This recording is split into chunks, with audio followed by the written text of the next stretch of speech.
Youngkin's Election Day hurdle. Democrats hope to thwart governor's rising national profile show.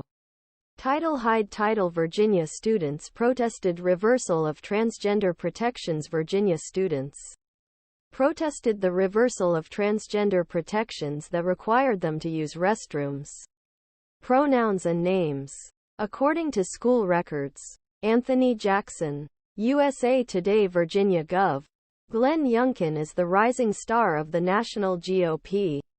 But if local Democrats achieve the Election Day success they predict, his growing popularity and projected presidential bid could face a setback on Tuesday. With all seats in Virginia House of Representatives State Senate on ballot this year, Youngkin and Republicans have pushed to maintain House majority flip upper chamber red. But Democrats say they are cautiously optimistic about next week's results.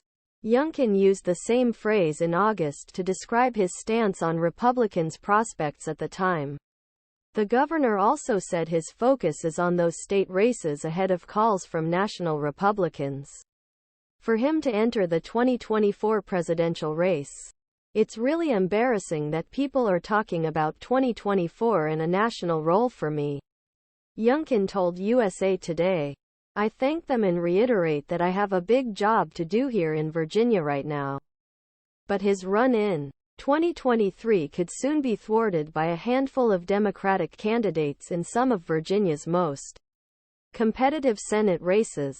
Democrats in Youngkin's target races remain optimistic. Current delegate and Democratic State Senate candidate Danica Roem said her race in Northern Virginia could be a majority decider for either party. Roem's district was ranked as 20th most Democratic among 40 state Senate seats by Virginia Public Access Project, putting her in middle of competition and governor's target list. Another potential landmark seat for state Senate control is just west of Roem's, where Democrat Russet Perry faces Republican Juan Pablo Segura, who Youngkin supports. Senate depends on me being able to win this race, Perry said in a statement to USA Today. Rebecca Bromley-Trujillo, a professor at Christopher Newport University and director of research at school's Wason Center for Civic Leadership, predicted Democrats have a slight edge in the fight for state Senate majority.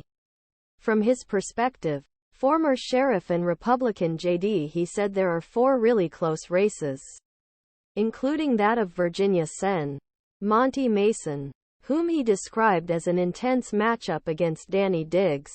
The interesting thing about the race is that they both try to argue that the other is extreme. Bromley-Trujillo said. Mason says Diggs is an extreme Republican. Diggs says Mason is an extreme Democrat. But they're both running moderates and they also have moderate backgrounds on a lot of issues. So it's been pretty fascinating to watch this race unfold. Mason's district, in the state's southeastern peninsula, has been in confusion since the start of his campaign for his third Senate term. He